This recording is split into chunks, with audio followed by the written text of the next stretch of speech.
tadi saya sampaikan itu. Ini sepertinya orang sudah mulai tidak dekat dengan Tuhan. Karena orang tidak dekat dengan Tuhan itu menjadi lemah imannya, Pak. Orang ciri-ciri orang lemah iman itu ketika ada saudaranya yang agama yang lain mendirikan tempat ibadah yang tidak sesuai dengan keyakinannya menjadi khawatir. Khawatir kalau imannya terganggu. Padahal nggak ada urusannya rumah ibadah dengan iman itu. Jadi begini ini memang kita harus pelan-pelan, dan saya mohon maaf atas nama Kementerian Agama pada seluruh keluarga besar HKBP jika sampai hari ini izinnya belum keluar. Tapi percayalah Pak, kami tidak akan menyerah dan akan terus memperjuangkan supaya izin pendirian gereja HKBP di Kota Cilegon bisa segera diterbitkan. Ini bagian dari komitmen kami sebagai warga negara Indonesia tentu saja. Tadi malam juga saya sampaikan Indonesia itu berdiri karena keberbedaan, termasuk keberbedaan agama. Tidak akan ada Indonesia jika tidak ada Islam, Pak. Tidak ada Indonesia jika tidak ada Kristen, tidak ada Katolik, tidak ada Hindu, tidak ada Buddha, tidak ada Konghucu, dan tidak ada agama-agama lokal, tidak mungkin ada Indonesia. Indonesia itu ada karena ada keberbedaan ini, ada kebinekaan, itu yang membuat Indonesia kuat. Nah, oleh karena itu kalau ada orang yang mencoba mengganggu kebinekaan ini, itu artinya ya orang ini sedang mencoba mengganggu Indonesia. Siapapun yang mengganggu Indonesia saya akan hadapi, Pak. Insya Allah saya berani. Pemberitahuan dan informasi dan berkas terkait dengan permohonan kami dalam rangka pembangunan rumah ibadah, yaitu gereja HKBP Maranatha Cilegon. Hari ini sudah kami serahkan di kantor ini, seperti itu. Nah, secara khusus soal tentang gereja HKBP Maranatha Cilegon, tahun ini sudah genap berusia 25 tahun. Tepatnya itu 24 April 1997. Jumlah warga jemaat kita per Desember kemarin 3.903 jiwa. 3.900 jiwa. Dan perlu diketahui, jemaat yang sebanyak itu sampai saat ini masih beribadah ke HKBP Serang. Dan itu yang perlu kami sampaikan, dan ini menjadi alasan utama berdirinya pembangunan gereja di Cilegon, di mana ibadah HKBP di Serang itu per saat ini dipakai 9 kali ibadah, 9 shift, mulai dari jam 6 pagi sampai jam 19 malam, seperti itu. Jadi kita dibagi slotnya itu, Maranatha itu Cilegon itu dapat jam 8 pagi. Nah, jarak tempuh dari Cilegon yang paling ujung itu di Salira, Anyer, kita tahu 50-an kilometer. Betapa susahnya, sulitnya akomodasi, transportasi, biaya yang harus dikeluarkan oleh jemaat kita yang notabene belum semua memiliki kendaraan seperti ini. Assalamualaikum warahmatullahi wabarakatuh. Apa kabar buat Anda semua?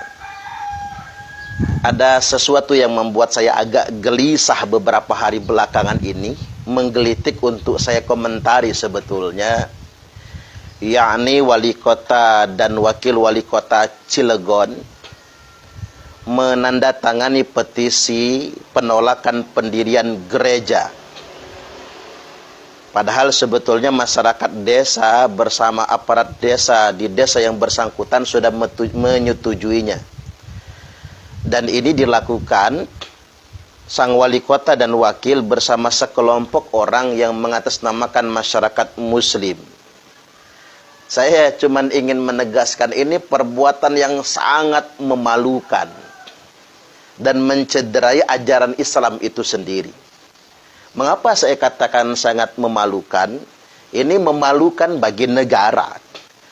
Karena yang menandatangani petisi ini bukan orang sembarangan, yakni penyelenggara negara. Wali kota dan wakil wali kota yang dipilih oleh rakyat. Ini kan betul-betul memalukan bagi sebuah negara demokrasi, negara kesatuan Republik Indonesia ini.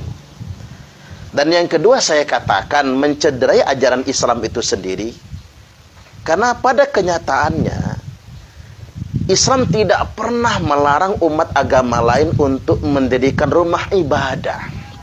Coba carikan nasnya, carikan dalilnya dalam Al-Quran atau nas-nas yang lain yang menunjukkan bahwasanya Islam bersifat arogan, bersikap ekstrim, seolah-olah dia ingin hidup sendiri dan tidak bisa mengayomi agama lain. Tidak ada satupun dalilnya.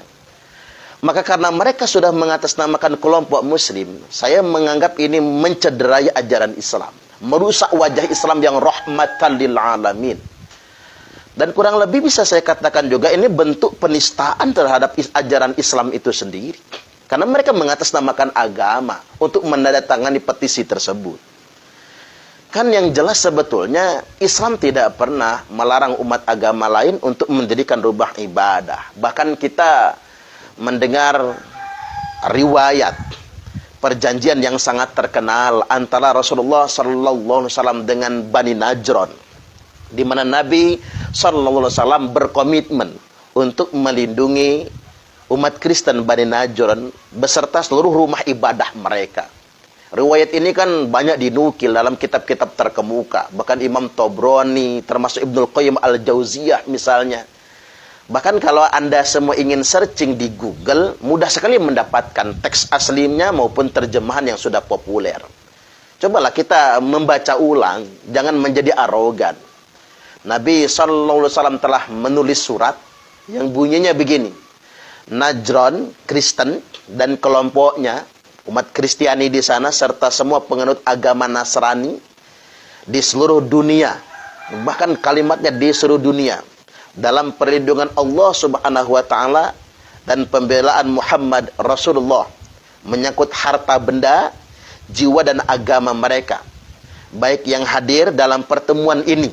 Jadi ketika pertemuan Nabi saat berjanji dengan Bani Najran, maupun yang gaib yang tidak hadir di masa itu hingga masa di kemudian hari.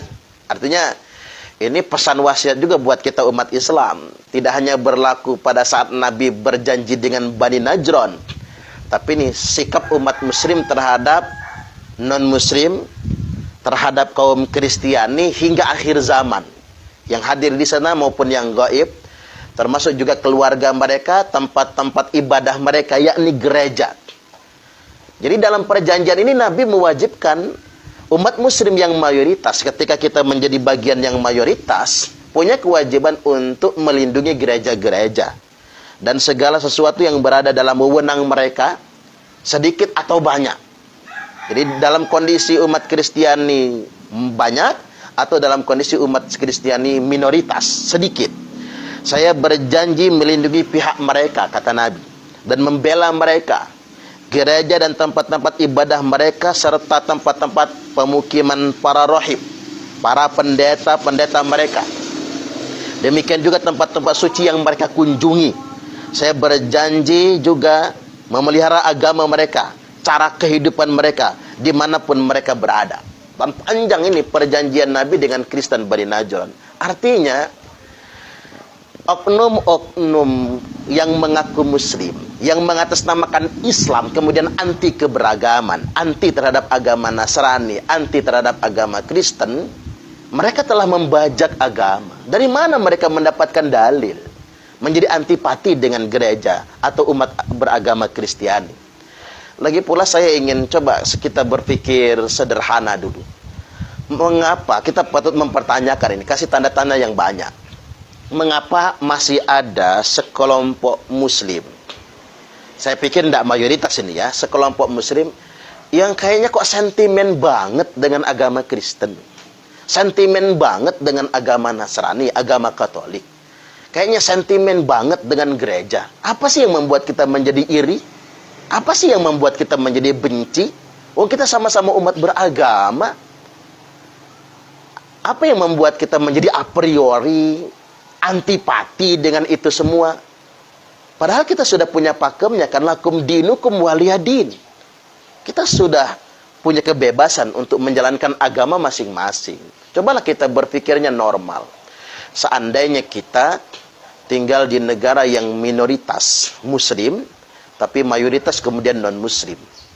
Bagaimana jadinya kalau kita umat muslim, ketika mau bangun masjid dilarang misalnya, ketika mau beribadah ke masjid dilarang, apa rasanya? Kan sakit bagi kita semua. Kemudian yang berikutnya, entah kan gereja itu tempat ibadah, tempat umat memuji Tuhannya, bukan tempat maksiat kan? Coba bayangkan, saya agak heran gitu, menggelitik saya baca, ini bacaan saya saja sebetulnya. Katanya di sana tempat diskotik bebas berdiri, tempat pijat plus-plus banyak marah, sedangkan gereja ditolak. Saya jadi ingat dengan perkataan Gus Dur. Kata Gus Dur, saya tidak cemas ketika di sebelah rumah saya ada gereja. Karena gereja itu tempat orang memuji Tuhannya. Saya cemas, kata Gus Dur, kalau di samping rumah saya ada diskotiknya. Karena kalau di samping rumah kita ada diskotiknya, tempat maksiat, ya jangan-jangan kita pengen jajal ke sana. Enggak, kita anak-anak yang pengen jajal masuk ke sana. Jadi balik lagi saya ingin tegaskan, tidak ada satupun ajaran Islam yang antipati dengan agama manapun, termasuk yang melarang mendirikan gereja. Jadi kalau ada orang yang mengatasnamakan Islam, lalu kemudian secara arogan melarang mendirikan gereja, dia sudah membajak Islam itu sendiri. Bahkan boleh dikata, dia sudah menistakan agama Islam itu sendiri. Satu hal lagi yang saya ingin ingatkan juga, belakangan kan begini. Ada mubalik yang tampil sok berani. Saya katakan sok berani. Berani tapi salah menurut saya. Sok berani menghina agama lain.